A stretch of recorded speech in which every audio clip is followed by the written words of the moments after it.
Today's guest is one of the fastest people alive, the De Pere native coming off a season of 6 individual wins, one of them being the Horizon League Conference Championship.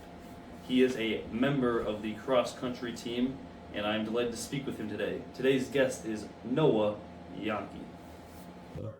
Yeah. Perfect. We're actually running now. Wonderful stuff to hear. We also got a Rizzler cutout to add to this set, which I did not grab. That was more of a Hayden Johnson snag, but looking at our TV and whatnot, so it's coming to life. Sweet. Well, thank you for being here, though, man. Thank you for having me. Absolutely. Appreciate it. Yeah, good to have you here.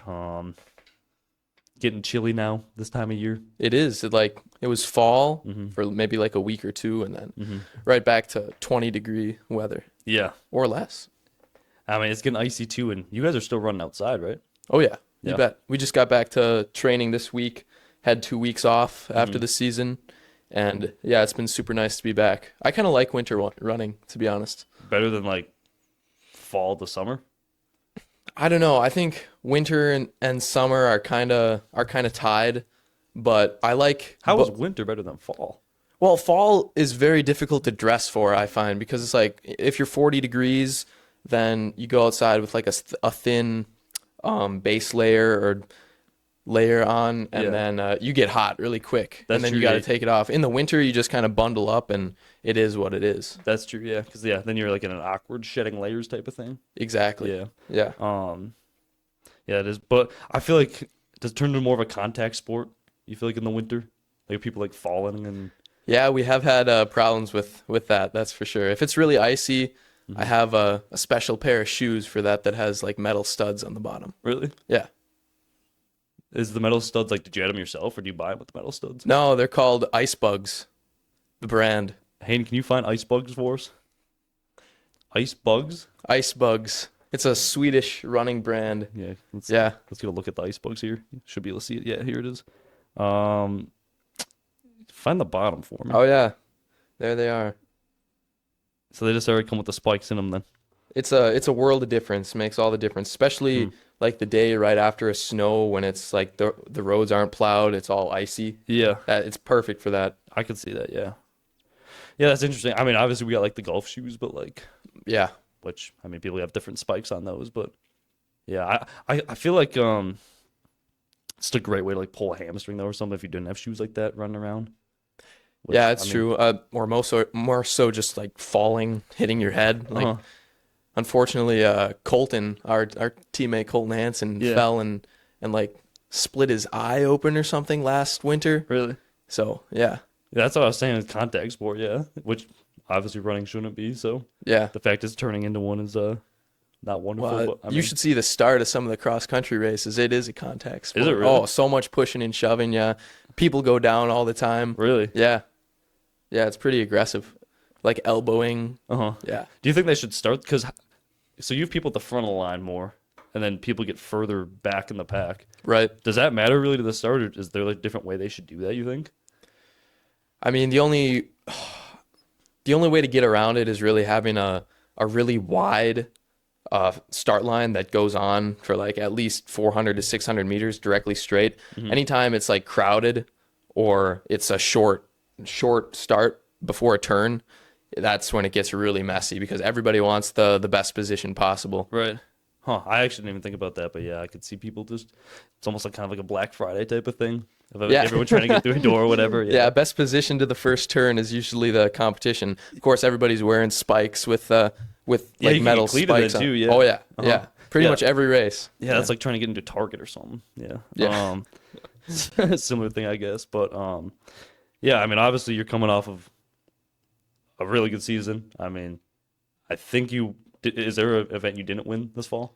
Yes, NCAA Great Lakes Regional Championships. I took 24th place. Well, that was that was after you had to get there in the first place. I have it correct. It was 5, just like, I don't want to call them normal events, but Regular season. yeah, Regular season races. events, and then we got like the conference championship. Yes, sir. Or yeah, conference championship rather. Yeah.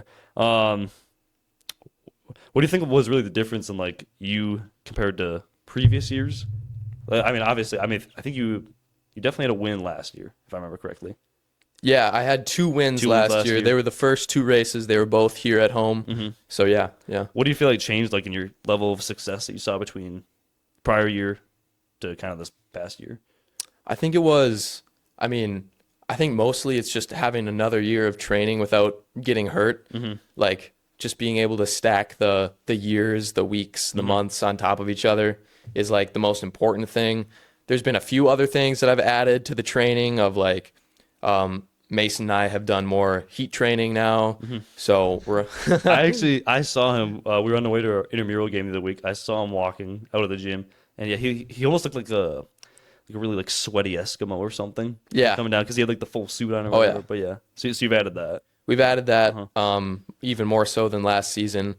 That has been proven to give you a couple of % at least, which is kind of huge. Mm-hmm. So yeah, that's the main addition. But I think the summer is just such a important part of cross country training because that's when, I have really nothing else going on besides a little work here and there. Right. So it's just like getting 10 hours of sleep at night, getting a lot of calories, getting a lot of training in. Mm-hmm. So to be able to do that without getting hurt for multiple years on end is like the most important thing to success, I think. Yeah. And you've been I mean, injury wise, Hayden's throwing tennis balls again every time, dude. You have been like pretty good injury wise.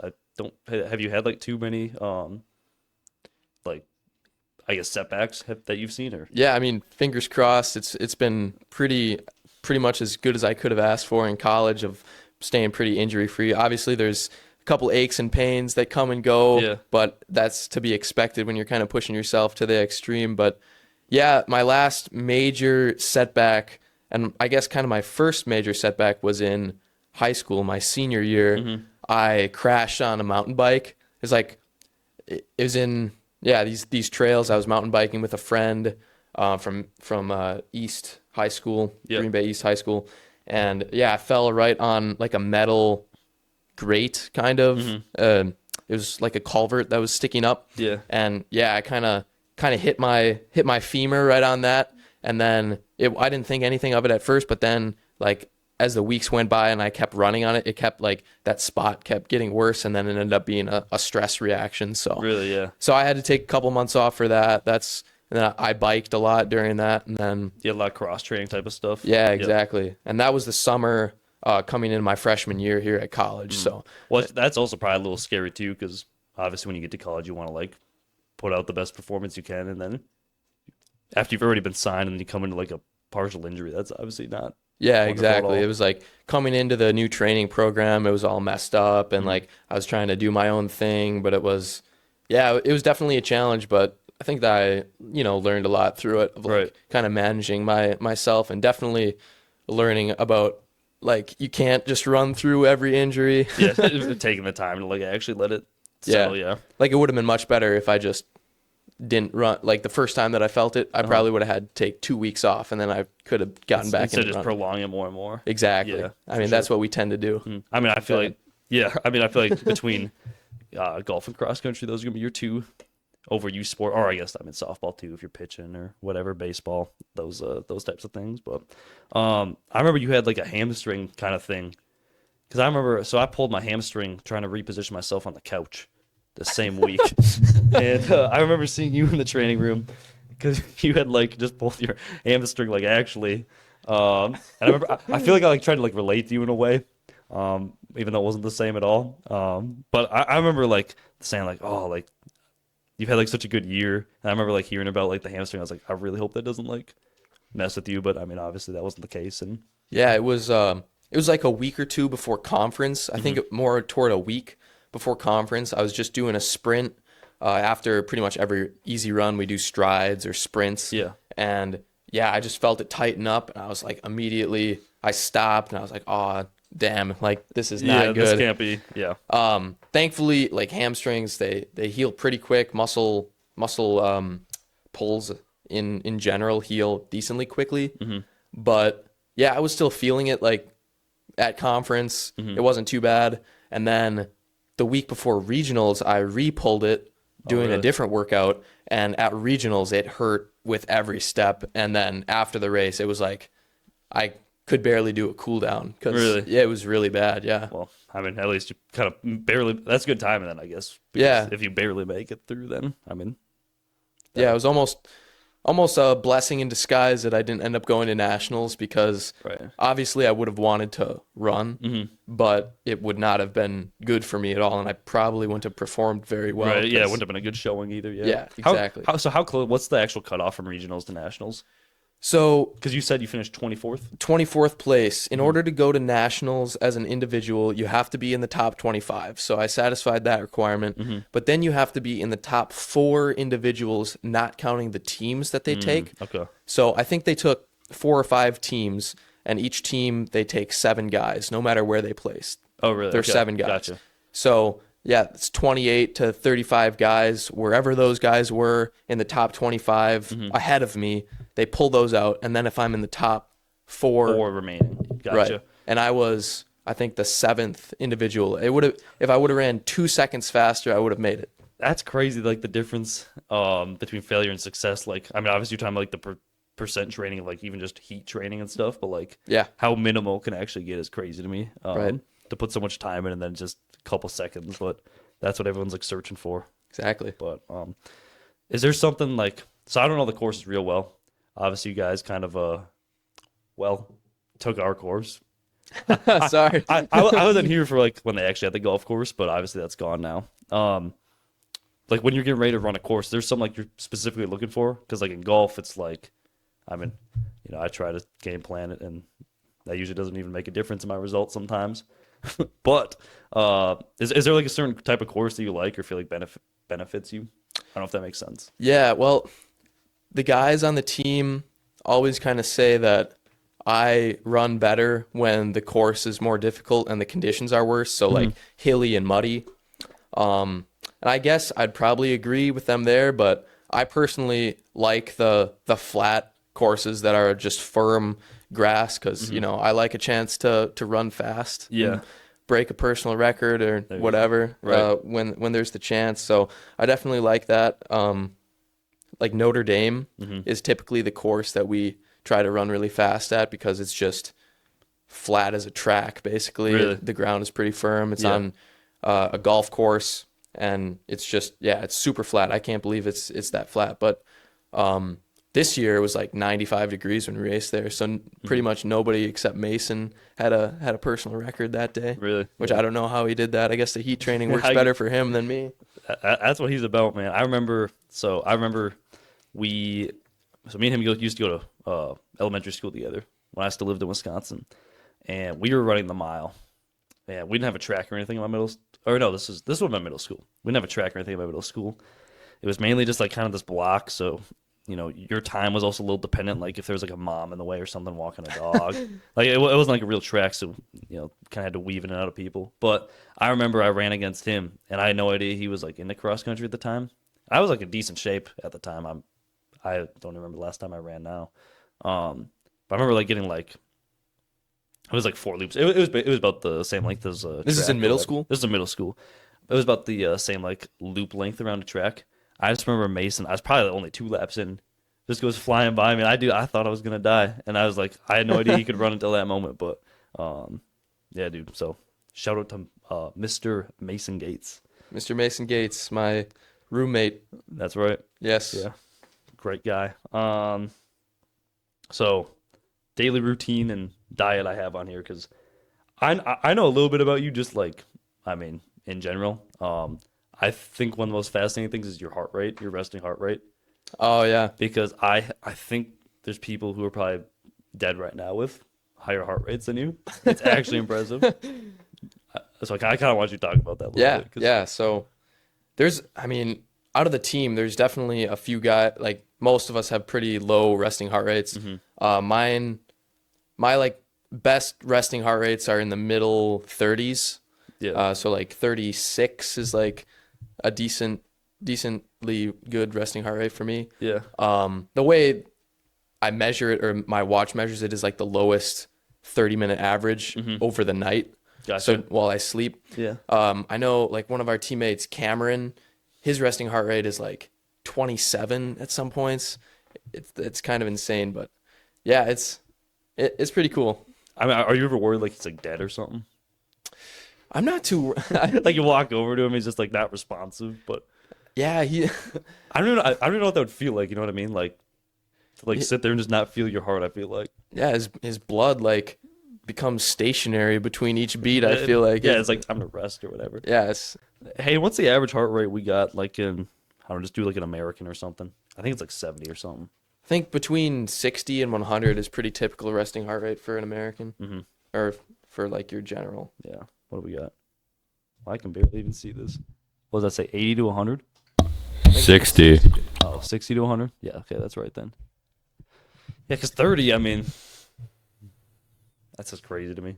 Yeah, Just to imagine. it's like crazy the adaptations that the body can make and like be all right with half the resting heart rate of somebody else. But Right. I mean, it makes sense when you put that much like work or effort into running. Or... yeah, the heart's just like any other muscle. It can get stronger and your muscles get better at extracting oxygen out of the blood. So Yeah. between all that, you end up with just a lower regulatory heart rate. Fully adapting, yeah. But anyway, what right now is kind of your daily routine you find like in school and well, I'm able to say in season? Like Yeah, in obviously you're season. a little bit busier, but Yeah, so well, you want to talk about in season or yeah, like, in season, yeah. What's it look like?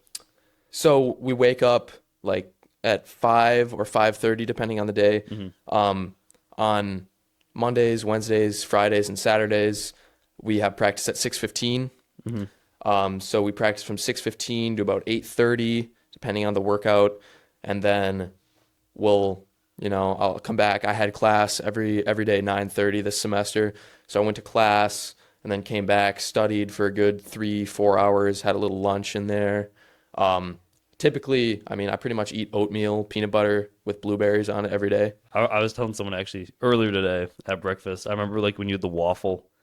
You put me onto waffle. It was waffle, peanut butter, jelly, chocolate, chips. I think it was like 2 of those you were eating at breakfast. Yeah, that was my freshman year. Which a lot of people need to be put on Ozempic when they're eating like that. But Oh, I know, yeah. like, I did not have the best diet my freshman year, that's for sure. I've definitely improved upon it since then. Yeah. I feel like I've kind of refined it a little bit more. I try to not eat like so much just like added sugar and stuff like that now. But yeah, pretty much the oatmeal and then pasta for dinner, a couple of snacks in there with some fruit or whatever. But then usually Mason and I will go to the Crest Events Center and we'll train in the gym in the afternoon for like another hour and then come back, maybe do a little bit more schoolwork, have dinner, and then we're in bed by 8:30 is usually the goal. Yeah. 9 o'clock. Like we're definitely in bed by 9 o'clock. yeah. I mean, you have to be so like regimented. I feel like in a sport like that. Like, I mean, the sport you do in general is like most people's like New Year's resolutions. Like, there's a lot of like, I think there's like a lot of like suburban moms who are, I mean, given like a month here or so, there's a lot of like suburban moms who are gonna be trying to like maintain what you guys do, but they'll only do it through March probably. Yeah, I mean, But like compared to you, like to have that every day, and your sport is literally like how does like one really get into cross country? Like a lot of people I feel like picked it up in middle school. It's like a side sport, but like what made you like kind of like stick to it? yeah, that's fair enough. I mean, I think it's kind of the easiest sport to get into because my middle school gym teacher said all you need is a pair of shoes, so wherever you go, you can run, basically. That's true. Yeah, there's no equipment. And that's kind of how I did get into it because I was, as you know, like really into golf in elementary school and middle school. Like I wanted to be a pro golfer. I was like going to tournaments and stuff. I'm convinced we played golf together at some point. Oh, we definitely definitely we have a yeah. picture. Do we? Yeah, we have a picture somewhere of like I think us. I found one actually. Yeah, I wish I would have given that to him. It was at Thornbury, the Iroquois 9. Yeah, there was a tournament which there. was actually my first ever golf tournament ever. Is that right? That was my very first golf tournament ever. Yeah, That's crazy. yeah, that I ever played competitively. Yeah, I played like shit. I probably did too. And Well, I remember. I don't play a lot better now either. So I mean, You were playing like significantly better than me, and I was like, man, I cannot hit a golf ball today. And then you were like, yeah, I feel the same way. And I was just like, oh yeah, it's a little different. Yeah. yeah. No, sometimes when I say that, I mean it though, for sure. But I definitely meant it that day. yeah, for sure. But yeah, you just kind of picked it up just through. But yeah, like COVID hit. I was consistently going to Piano lessons. I had taken piano lessons for 11 years. Really? Yeah. I had been going to karate lessons. I was a second-degree black belt in karate. Really? And then golfing. Between those three things, I was like pretty much my whole life. I played drum set in a few bands. Really? Yeah. And then the COVID happened and everything shut down. So like I found an old pair of running shoes in the closet and I was like, I just need something to keep me occupied. So like you only really picked it up during COVID, or like really like started to get back? like my freshman year to sophomore year of high school is like when I really started running for the first time. Is that pretty normal, or do most people pick it up a little earlier? Most people have been running cross country since like the beginning of middle school for sure. Because I was gonna say that's when it seemed like a lot of people really picked it up, but Yeah, you were really only COVID-ish. That's crazy. Yeah, I'm not sure of everybody's story, but yeah, I think most people like picked it up earlier than me. Mm-hmm. But I don't know. I like enjoyed the fact that I kind of had like a diverse background in sports.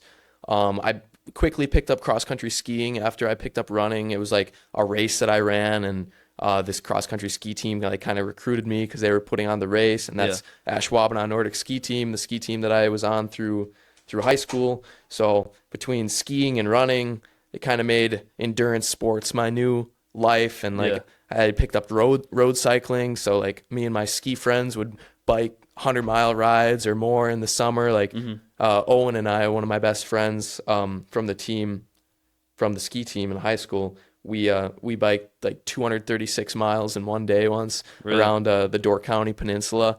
I mean, Crazy. Endurance sports have like taken me on an insane, fun journey. Right. And it's been so awesome. And you're right, there is like multiple, like once you like start to like kind of, I never really thought about it, but if you kind of like start to like work towards one or even begin to master one, there's so many like you can start to pick up because of that. Like people who do the Ironmans or whatever. Yeah. Like where it's obviously cycling, swimming, and running. And once you like start to like kind of build up a foundation in one, then it's like easy to like transition exactly. with now how much can I bike and then how much can I like swim, and then I can see how that would like snowball effect for sure. Because like the underlying physiology is the same, and it's like you get kind of like the same runner's high feeling of like this exertional standpoint, and it's just it's awesome to try new things. Like I want to get into speed skating someday. I think that'd be pretty cool. I have no idea how this, because people can go obviously a lot faster in speed skates than normal skates, and I really don't know what the difference is in them. Hayden, can you see what allows speed skates to be fast? I think it's like It's a bigger blade, I think. it's a bigger blade. I don't know if that's it though. The geometry is such that the ankle is free to flex, so you get a better push off. You don't I know have much that. you don't have much of a boot. What does it say, Hayden? Their design, which minimizes friction and maximizes power. I don't know if that really helped me. Like you're thinking like compared to a hockey skate, right? Because I mean you can obviously skate fast and you can run, but like Yeah, speed skating would be cool though. I mean, how fast do they get moving? You know? well, like the world record for the 10,000 meters on ice, they average like 30 seconds per 400 meters. So that's like a 10,000 meter running. You'd probably average like 64 seconds per. Or like for the world record. Yeah. So between the two, speed skating is like more than twice as fast as That's running. crazy. That would be cool though to like get into. Do you have any background? I mean, I wonder if that's similar to cross country skiing. I think because skating and skiing are somewhat like the motion of compared to like cross country skiing and the speed skating, I think it would be somewhat similar. What kind of got me interested is this guy named Niels van der Poel from Sweden. He put like this memoir of all of his training online, and like his training was just insane. He'd bike like 7 hours a day during the winter, and it was just insane like that. It got me really interested in speed skating and that's crazy. What else do I want to talk about while you were here? Dude, the karate thing is crazy. Yeah. Why don't you tell me more about that? You picked up karate, then you said double black belt? Yeah, second degree black belt in karate. It was like something that I'd go to like at the peak like 5 times a week. I'd go to karate practice, and it was something that I enjoyed all throughout, like basically from elementary school to the beginning of high school. is I did karate, I did tournaments, I sparred, like Really? traveled and did sparring in different tournaments. Yeah. Yeah, what's like the step up to like get to like the next level of like a belt? What are usually like the tests? Because I mean, you see people just breaking boards and stuff, Yeah. which I mean, Unfortunately, the board breaking is like such a small part of it. It's always Okay. something that I really like to do, but yeah, you gotta there's these different forms and they're like choreographed movements that you do. really, Yeah, so you like memorize these forms and you're like judged on them. There's like basic fitness tests. So like I remember one of them was doing like 100 consecutive push-ups, 100 consecutive sit-ups. There was like some amount of pull-ups that we did. There was a running test, but like it was kind of informal. It was just like a run through the woods or something. really. Like just run through this woods as fast as possible. Taking Go. out a couple of trees as you go by, just smacking those down. Yeah. Yeah, Yeah. So it was a fun time. It was at Karate USA that I went. It was Really? like 5 minutes away from my house. Yeah. And I mean that also teaches like a lot of discipline too, which obviously in your sport is really big. Right. I instructed lessons too, which was fun. So yeah, it was a good experience. For sure. Overall, the team is doing a lot better too now. It seems Yeah. like. Because when you got here, I know you guys were like lower in the Horizon League, and now you've worked up a little bit. So obviously with the team doing better, that's the goal, of course. What do you feel like's kind of contributed and like led to some more team success? Yeah, well, just to give some perspective, like you were saying, the year before my freshman year, they took 8th place in conference, and that was the program best in all of UWG Really? cross country history. Wow. My freshman year, we took 5th, and my sophomore year, we took 4th, and now this year, we took 4th again. So I think the biggest aspect is recruiting guys that care a lot about the sport and will put the time and effort toward it. Another big aspect has been taking on Coach Vandervest. He's been here for, I think, 8 years now. Okay. He writes all the training. He has a really nice training system that we do. We get sent out the plans in Microsoft Sheets or Excel. Yeah. So that's been a huge part of it too. I think overall it's just like the culture and commitment that we have to the sport now that they didn't have in the past, because like the recruiting just has gotten so much better. Yeah, they're probably recruiting guys like we have on the golf team now, who just like, I mean, we don't want to roll out of bed for lift, but we do. Yeah. I mean, and obviously we show up to these things, but like, I mean, your sport is just so much different for finding the right guys. Because I feel like there's such a heavy such a heavy link in effort put in to like result achieved in like cross. Not to say, I mean, that's every sport to an extent, but also, I mean, there's other sports too where there's sometimes a lot out of your control, or sometimes I find even in golf, it feels like when I'm practicing the most, I'll like get a little worse. And if I take time away, then I'm like, but so it's kind of a weird link, but I mean, it's like cross country is a lot more important, I feel like, and kind of work to result kind of ratio. I think you kind of have practice sports and you have training sports, and every sport kind of exists on a spectrum between those. Golf, I'd almost put almost the most practice sport. In cross country, I'd put almost the most training oriented sport, in the sense that I feel like golf, it's more working on like coordination and like obviously there's strength and like that, there's a training component to it, but like it's mostly coordination and like how can you deliver power in the most technically efficient way to the ball. Right. But then there's also like the camp and golf of like the John Daly's of the world who like literally beat Tiger Woods in a Open championship. And I mean, John Daly probably rolled out of bed, hung over, probably like 10 minutes before the tee time, and just rolls up and wins, which is crazy because Tiger Woods is like really regimented. So it's crazy that can happen in a sport, I feel like. Yeah, and I mean, talent is definitely a thing, right? No matter if it's a training sport or a practice sport or somewhere in the middle, there's always those outliers and savants. For sure, yeah. But I guess in cross country, the more you can do without getting injured, burnt out, or just like overtrained, the better. Like you got to find that balance between how much training can you do sustainably, and then there's your answer, Right, yeah. Find this good area there. And then I do have these prepared. Essentially, I have like a little bit of a segment here. Basically, it's could you win a race under the following conditions? Okay. So I'm gonna give you a situation. You're gonna tell me if you think you can win that race or not. All right. All right. First one we have is, so me and you are racing, 1 mile. You're in boots. I'm just in shoes. Who do you think wins that race? And when I'm talking boots, I'm talking like, I guess like winter boots or something. Okay. Well, what do you think you could run in a mile? I've always thought it'd be around 8 minutes, but people tell me it's better than that. And I haven't ran a mile. I definitely think you could run faster than an 8-minute mile. Yeah. Like if you're running an 8-minute mile, I'm definitely beating you in boots. Yeah. I think that I could run probably a 5 flat in boots. This is what I was saying. So we were actually Maybe a 5:30. we were having this discussion earlier because I mean obviously like people are like wondering who's coming. I was like, oh, Noah is, and then I was like, I kind of have like a couple questions for him, and they said you'd get too fatigued. But I was like, I don't know. Like the boots are like they're clunky, but Yeah.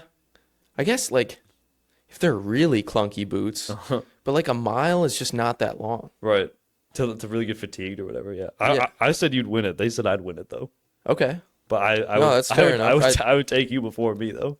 If you could, I think you're winning as well. like if you're running faster than 5:30, I think you could have a chance. I'm driving my car maybe 5:30, but No, I don't know, man. I mean, it's also around 4. That's like 2009, so my car might break down on the second lap or something too. you're like a generally fit guy. I bet you could run a 6 flat. No, I think it would be a race. It'd be a we're getting thumbs down. I don't think I could either. I could probably ride a bike 6 minutes. Oh, you definitely could. All right, next one we got the second one. Okay, all right. You versus Coach Klein in a mile race, but Coach Klein found out you skipped study tables and he's chasing after you. Who do you think wins? Oh, I think Coach Klein could probably break the world record if I skipped study tables and he was chasing me. He takes So that serious. probably Coach Klein. Yeah. I got one, I guess, quick story here about my study tables experience. Yeah. Obviously, for those of you who don't know what study tables are, it changes team to team, your requirement. Our team requirement was thankfully due to our coach, not the most aggressive of them all. But I think ours was 3 hours. Yeah. 5:30 to 8:30. I'm getting like a hand signal. I think it was like 3 hours a week, based on what you. Oh, you had 3 hours a week? I think it was 3 hours a week that we had to go to. Oh, okay. Yeah, 3 hours a week we were going. Thank you for the cliff note there. 3 hours a week, very chill. And I remember our freshman year though, I had absolutely nothing to do, nothing to work on, and like the whole thing of study tables is a time for athletes to have uninterrupted time. Put your phones at the front, work on something. It is very nice, like to have uninterrupted time to get stuff done. Yeah. The only problem is like with the dual authentication now. Oh, to like get your phone to sign in. Yeah. Yeah. So. Yeah, that is. Yeah, they have to like scan your retina too now or something. But so I have absolutely nothing to do this one time. So I was like, I'm just gonna keep my phone on me. I'll probably just like play some music and just do whatever on my computer. I think I was playing like a car racing game or something, just like really just nothing productive. And I saw him leave from the front of the room. And this was, I mean, I'm a freshman. I didn't really know how things worked. So I was like, oh, sweet. He's like leaving now. I have like a hoodie on. So I just kind of sneak my AirPods in. And I'm just playing like this racing game on my computer. And after probably 10 minutes of this go by, I kind of start to see like a looming figure kind of appear behind me. I'm like, shit. And I turn around. I kind of pull an AirPod out. And he goes, what you working on here? I was like, oh. And the thing about Coach Klein too is he's such a great coach and such a great guy. So I felt really bad because like I just like let Coach Klein down. One of the nicest people I've really met here. And I felt really bad, but I remember I was right in the middle of everything, and it's dead silent in there. So then I got like pretty much like chewed out for like, obviously doing nothing, but yeah. Because obviously you're not main season now I'm talking about the spring now. Did you just fall? Yeah, we don't really need to check on him. I think he's got it figured out. I don't know. I don't even remember where I was going. Oh, off season's coming up now. The spring. You guys do a little bit of individual running yourselves usually, or you kind of find events, right? We do, yeah. We usually race like a 3K indoor at Milwaukee, and then it's really up to you however much you want to race, like finding open track meets that you can enter. Obviously, it's all like pay for the meet yourself, get yourself there, whatever. Last spring, I unfortunately only raced 3 times, and I kind of regret that a little bit, but like I had my hardest semester of college so far. Schoolwork wise. Yeah. Yeah, I gotcha. So last semester, so it kind of was an excuse, I guess. Yeah, that's fair. But this year I'm hoping to race a little bit more.